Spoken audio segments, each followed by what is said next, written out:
Last 3, 4 days నుంచి non స్టాప్‌గా వర్షం పడుతుంటే చాలా ఇబ్బందిగా ఉంది కదా! అసలు బయటికి వెళ్ళడానికి అవ్వట్లేదు. ఏ పని చేసుకోవడానికి కూడా వీలు పడట్లేదు కదా!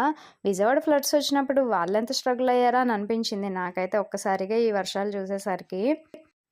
పాపం వాళ్ళు చాలానే స్ట్రగుల్ అయ్యారు. అండ్ చాలామంది ఫ్యామిలీస్ చాలా ఘోరంగా లాస్ అయ్యారు. ఇంట్లో సామాన్లంతా పోయింది. అండ్ మనకి తెలుసు ఏ చిన్న వస్తువు కొనుక్కోవాలన్నా ఎంత కష్టపడితే అవి వస్తాయని చెప్పేసి. ఇంకా కొందరికైతే మరీ ఘోరం ఇల్లులు పోవడమే కాదు, ఇంట్లో వస్తువులే కాదు, ఏకంగా ఇంట్లో ఉన్న మనుషులను కూడా కోల్పోయారు. మనమైతే వాళ్ళకి జరిగిన నష్టాన్ని ఎలాగో మనం పూడ్చలేము. కంప్లీట్‌గా ఏమి వాళ్ళని మనం రికవరీ చేయలేము. కానీ వీలైనంత హెల్ప్ అయితే చేయగలుగుతాం కదా!